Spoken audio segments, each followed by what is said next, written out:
కదా దానివల్ల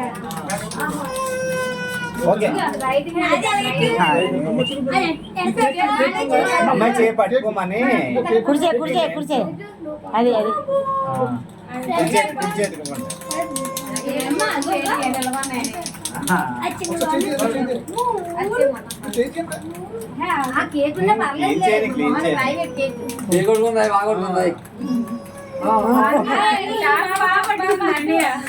చాక్ పట్టుకొని గురి చేయండి చాక్ మీద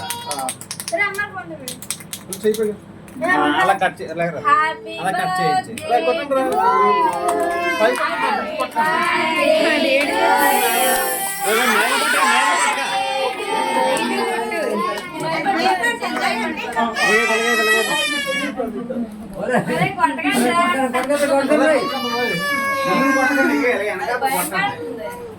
బ్యాక్ సైడ్ ఇంకా బ్యాక్ సైడ్ బెలూన్స్ వేసుకోండి నాలుగా కట్ చేయండి మీరు